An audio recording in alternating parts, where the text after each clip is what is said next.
Inselmulkom u nilqawkom għall-ewwel triq tagħna tal-2020. Ekku, fil-fatt ma stajniex bdejna post isbaħ mill-mellieqa, mhux veru? Ekku, qegħdin fit-triq il-marfa u llum ħanoħdukom fit-8 postijiet illi hawn f'dit triq jew kellha fil-qrib tagħha. Ħatibda insan. Ija, għamu. Le, minn hemm, u nġib ġakketta. Ħanoħdukom f'wieħed mill-ikbar xertes mill-ikbar komplessi ta' tieni gwerra dinjija li jeżistu f'Malta. Fil-fatt hawn ġew id-daħla għal dan ix-shelter li fih il fuq minn 500 metru u fih se taraw ukoll kmamar differenti. Hemm kmamar illi jifilħu għall-blasts, jifilħu għad-daqqiet tal-bombi, kmamar li kienu jintużaw mill-familji, kmamar li kienu jintużaw min-nisa li kienu tqal u jkunu waslu biex iweldu, u mbagħad kien hemm ukoll kmamar li kienu jkun fihom lassa biex fihom jinżammu it-teżori nazzjonali. U nibqgħu fuq it-tema tal-gwerra u protezzjoni tal-pajjiż. Dan huwa it-Torri ta' Sant'Agata, jew kif jafu ħafna nies huwa it-Torri l-Aħmar. Dan ġie mibni mill-Gran Mastru Laskaris fl-1647.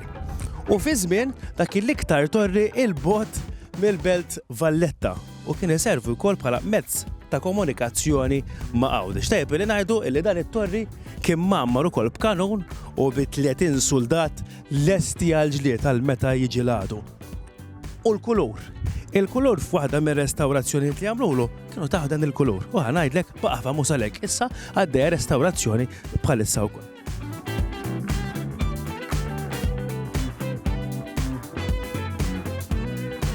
Issa daqshekk fuq gwerer. Imma qegħdin hawnhekk fejn is-Santwarju Nazzjonali tal-Mellieħa. Fejn hawn ġew issib dan l-affresk illi qed taraw bħalissa fejn għandek il-Madonna qed iżżomm il-Ġesu fida il-leminija. Il-tradizzjoni tgħid illi dan l-affresk kien pinġieħ San Luqa meta kien ma' San Pawl hawn Malta. Imma il-verità hi li dan ix-xogħol huwa tat-seklu 13, jiġifieri San Luqa u San Pawl ġew ħafna qabel. U meta ġie l-Papa hawnhekk kien poġġa bil-qiegħda. Norikom. Ora ma jfettillek xuqa tal-kub tiegħu. Ejja, barra. Ma tistax poġġi wara l-Papa. Li għax dak qaddis illum il-ġurnata. Bħalissa għaddej ukoll ir-restawr fuq l-eqdem bini tal-Mellieħa li din il-binja viċin tas-Santwarju kienet isservi bħala kmamar ta' mistriħ għall-pellegrini illi issa se tiġi konvertita f'mużew tas-Santwarju u anke f'mużew ta' Snajja Mellieħin. U qegħdin hawnhekk fir-riserva naturali tal-Adira fejn hawnhekk il-post huwa ideali ħafna biex meta l-asafar ikunu qed jivvjaġġaw minn post tal-ieħor jieqfu jieħdu break f'dan l-ilma sal-mastru. Tajjeb, hawnhekk jara bejn wieħed u ieħor 140 speċi ta' asfur differenti matul is-sena. U tista' tiġi hawnhekk u toqgħod tisma' il-ħsejjes tal-asafar. Fil-fatt jiena qiegħed hawnhekk f'din il-kappella magħrufa bħala l-Madonna tal-Ar. Fil-fatt qudiemi hemm il-Madonna li tiżżomm il-Ġesu fida x-xellugija u milli jidher dal-ar kollu tħaffer minn sqalli tajjeb u wara l-lessih kollu mbagħad ħassib ukoll li għamel l-istatwa tal-Madonna kif nafu llum. Warajja kif qed taraw hawn ħafna wediet differenti għaliex huwa post ta' devozzjoni kbira mhux għall-Mellieħin biss mal-ħafna nies.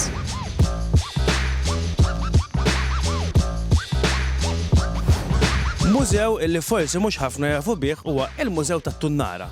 Il-binja hija binja tal-1715-1716 illi kienet parti mill-proġett ta' fortifikazzjonijiet ta' Xtajta illi jagħmlu il-Kavallieri ta' San Ġwan. U l-binja wara restawrazzjoni qawwija li għadha għaddejja sal-lum il-ġurnata saret mużew żgħir dwar is-sajt tat-ton u jekk isibu volontier bħal Tony dawra hawnhekk tkun verament interessanti.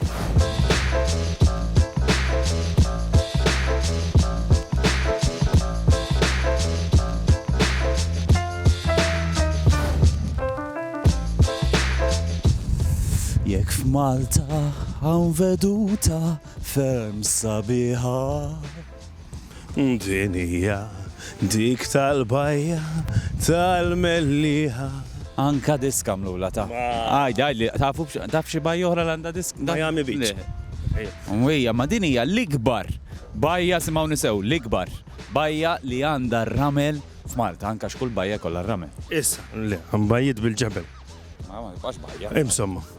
U tajjeb li ngħidu li tara ħexek il-biċċa tax-xogħol hawnhekk fis-sajf ikun mifquq nies jomu jixxemxu, jieklu, jixorbu, jilabu.